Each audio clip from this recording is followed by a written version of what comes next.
मोहसिन दोपहर के खाने के बाद गऊन के खूबसूरत तालाब के पास बैठकर बड़े इत्मीनान से अपना सबक याद कर रहा था। घर के छोटे बच्चों के शोर और गुल से तंग आकर वो अक्सर यहाँ आकर अपना सबक याद करता था कि किसी ने पीछे से आकर जोर से धक्का देकर उसे डरा दिया। मोहसिन बौखला कर खड़ा हो गया। मोहसिन ने डरते डरते गर्दन घुमा कर देखा तो उसके पीछे उसका बेहतरीन दोस्त और क्लास फेलो सफदर खड़ा स्माइल कर रहा था। दोनों में बड़ी गहरी और पक्की दोस्ती थी। लड़ना झगड़ना तो दूर की बात, इनमें कभी मामूली इख्तिलाफ तक पैदा नहीं होता था। ओहो, तो ये तुम हो सफदर। मैं तो सचमुच डर ही गया था। आओ बैठो, कहाँ से आ रहे हो? मैं पूर गांव में तुम्हें ढूंढता फिर रहा था, लेकिन कुछ पता ही नहीं चल रहा था कि कहाँ छुपे बैठे हो। फिर अचानक ख्याल आया कि कहीं तुम अपना सबक याद करने तालाब की तरफ ना आ गए हो। बस यहां चला आया। अमरूद खाओगे? लो खाओ। तुम भी क्या याद करोगे कि किस रईस दोस्त से फला पड़ा है। इतना कहकर सफदर ने अमरूद से भरा बग उठाकर मोहसिन के सामने रख दिया। कहाँ से लेकर आए हो? तुम्हारे घर में तो अमरूद का कोई दरख्त नहीं है। खकर तो देखो, खुद ही पता चल जाएगा। मोहसिन ने एक छोटा सा अमरूद उठाया। अमरूद जब उसने खाया तो वो सत्ते में आ गया, क्योंकि अमरूद का जायका बहुत ही अच्छा था। और फिर मोहसिन के चेहरे पर परेशानी आ गई।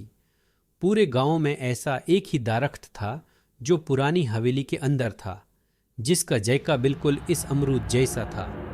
हवेली के मालिक बड़े जमींदार साहब ने शहर में कारोबार जमा लिया और खुद भी शहर चले गए तो हवेली पर जिनों के पूरे कबीले ने कब्जा कर लिया।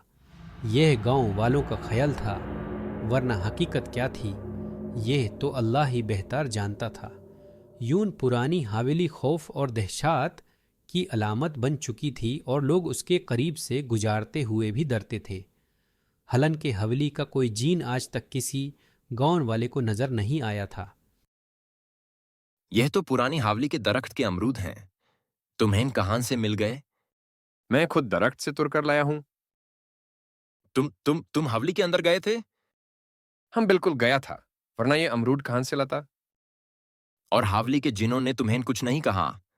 किया कहते, मैं कोई उनसे कुश्ती लड़ने तो नहीं गया था। वैसे हवेली के अंदर मुझे कोई जिन नजर नहीं आया। मुमकिन है मेरी बहादुरी और दिलेरी देखकर सब छुप गए हों। बड़े निदार हो यार, मगर तुम अंदर गए कैसे? हवेली के बड़े दरवाजे पर तो 12 सा ताला लगा होता है। देखो, मैं पूरी बात तुम्हें बताता हूं। जब मैं तुम्हें तलाश करता हुआ पुरानी हावली की तरफ से गुजरा तो देखा कि सदर दरवाजा खुला हुआ है। बस मेरे दिल में अमरूद का लालच पैदा हो गया और मौका गनीमत जानकर मैं चुपके से हावली के अंदर दाखिल हो गया। पूरा दरख्त कच्चे पके अमरूदों से लाड़ा पड़ा था। पहले तो दिल भर कर खुद खाया, फिर कुछ तुम्हारे लिए लेता हुआ दबे पांव बाहर आ गया। सदार दरवाजा किसने खोला, कैसे खोला, कौन अंदर गया था, मुझे कुछ नहीं पता। अंदर गांवों का कोई आदमी मुझे नजर नहीं आया। अब मैं वो डरपोक सफदार नहीं रहा।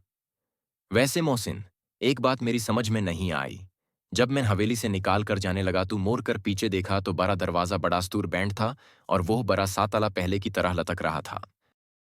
सफदर, तुम इतने बहादुर कब से हो गए? लेकिन यह कैसा मामला है कि जब तुम हवेली से निकले तो दरवाजा वापस बंद था और ताला अपनी जगह लटक रहा था। कहीं तुम मुझे बेवकूफ तो नहीं बना रहे? मैं क्या जानूं, ये सब शायद जिनका शौक था।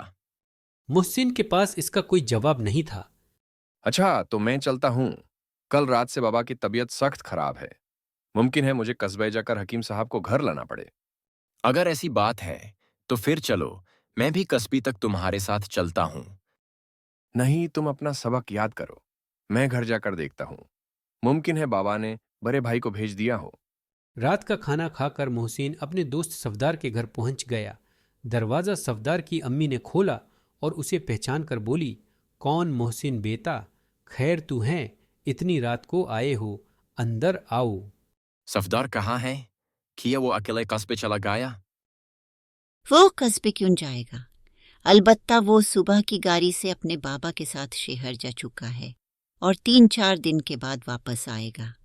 उसके बाबा के बचपन के कोई दोस्त जो 10 साल बाद बैरून मुल्क से लौटे हैं, उनसे मिलने गए हैं। सफदर भी जिद करके उनके साथ ही चला गया। मोहसिन के पाँव के नीचे से जमीन सरक गई। उसने घबरा कर अपनी कमीज की बयन जैब को तलाशा, जहां 2 छोटे छोटे अमरूद अब भी मौजूद थे।